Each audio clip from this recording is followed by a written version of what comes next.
You've journaled about it, you've prayed about it, you may have even talked it through in therapy. You're naming the pattern, you understand where it comes from, and you can probably even explain it to someone else with real clarity. And if you are very honest with yourself, it's starting to frustrate you. So, sis, why are you still in the same place? That is the question that I want to answer today, and I promise you, it is not what most people think. It's a clarity to execution gap, and once you see it, you will not be able to unsee it.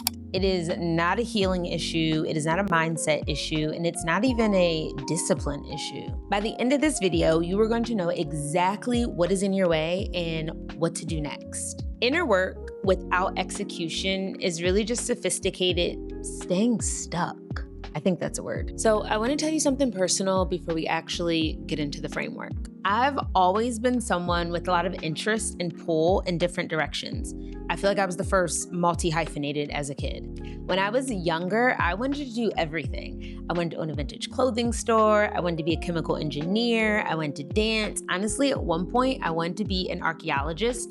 And as I got older, everyone kept telling me, pick a lane, you need to focus, you need to have one thing. But here's what I now know that I did not know then. So I wasn't confused because I lacked ability. I was confused because I actually had too many directions I could go in. I thought choosing just one meant I had to shrink the others. So when I was fresh out of college, I started a vintage clothing business and I researched it. I brought all the inventory, all the lots, right? I had things altered and tailored to give them like a custom modern flair and put my own vision and spin on it. Like everything was ready to sell. The vision was very clear. So I did a few pop-ups throughout Brooklyn and then I stopped.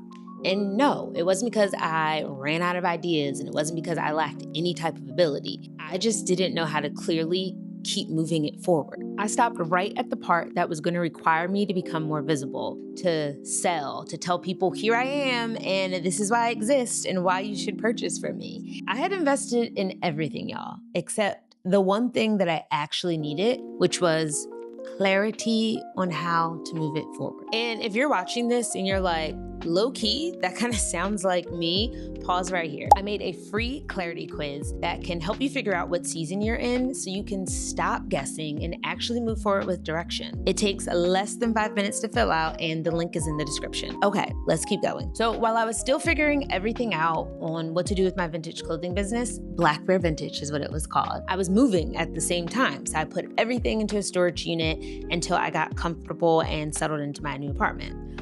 Well, I go to my storage unit one day and everything was absolutely soaked. I'm talking boxes collapsed, things that I spent money on, buying, sourcing, altering, everything ruined, gone. Like, gone. I'm talking good money, talking real inventory, gone. And I was fresh out of college, y'all. Baby girl did not have money like that to be spending.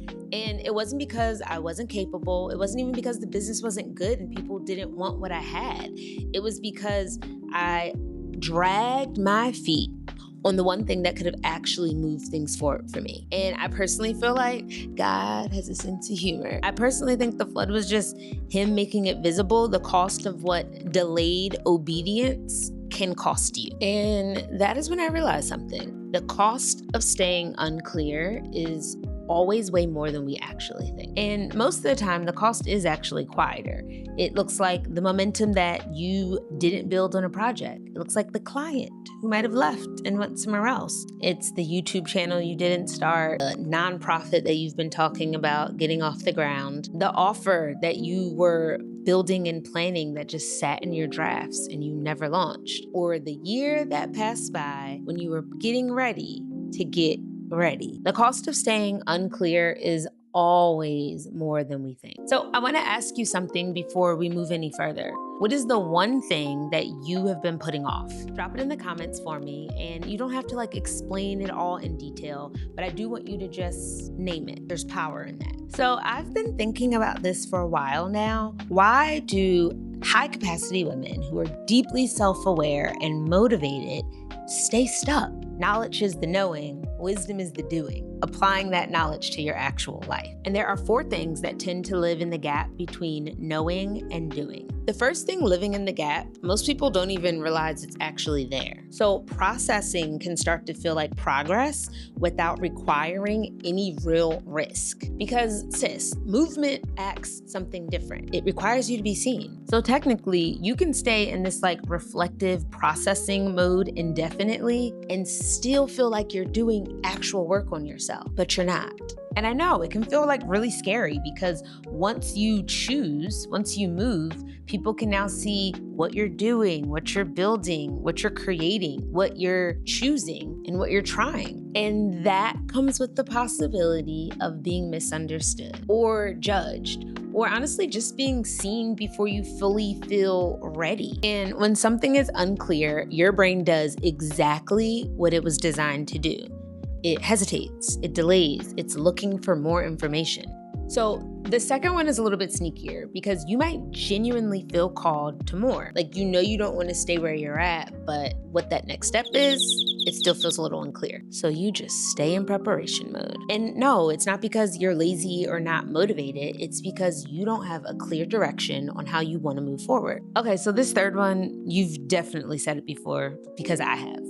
I just need a little more clarity, or I'm waiting till I feel a bit more confident. This is the best one. I just want it to feel more aligned. We like overly spiritualize it a little bit. Sis, respectfully, what you're actually saying is I want to feel certain before I actually take a step forward. And certainty rarely comes before action. It almost always comes from it. And the last one is the deepest one because it's not loud like perfectionism. It's quieter. Kind of sounds like, what if it doesn't work? What if I'm not the right person to do this? Self-trust can be one of the deepest wounds, but it's also the one that moving, even imperfectly, can actually heal. And for a lot of us, especially women, especially Black women, who have been told in subtle and not so subtle ways that our judgment is actually questionable. Self-trust isn't built in theory, it's built in the doing. Okay, so now here's the part that no one really tells you. This is actually where people stay stuck for years. Knowing why you're stuck is not the same as knowing what to do next. And understanding your patterns doesn't automatically produce a plan. So James Baldwin said, nothing can be changed unless it is faced.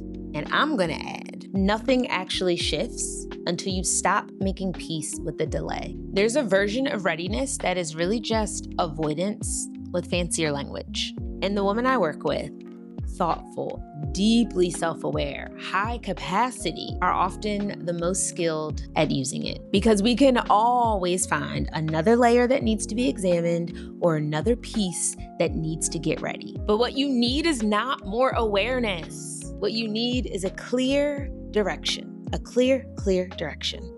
And once I stopped trying to perfectly define myself before moving, everything started to shift. I started showing up before I felt ready. I started speaking when my voice may have felt a little like I'm uncertain and shaky. And most importantly, I started posting content like this without it needing to be perfect. And that's when it clicked. Movement does not come from more insight.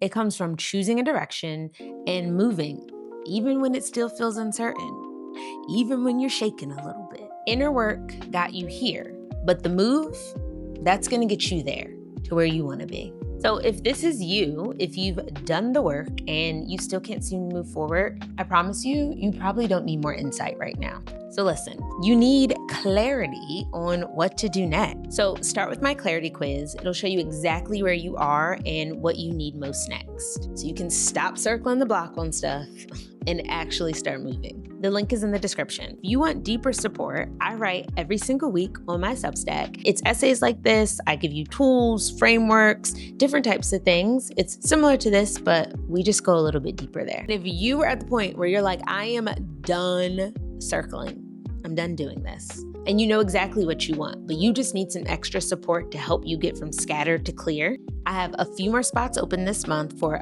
private clarity reset sessions. You will leave with a guaranteed clear plan. We'll put together a personalized 30, 60, 90-day plan for you, and you will walk away with immediate steps that you need to take action on. So if you are interested in a private one-on-one clarity reset, the link is going to be in the bio as well. So my friends, the inner work got you here. Now it's time to move.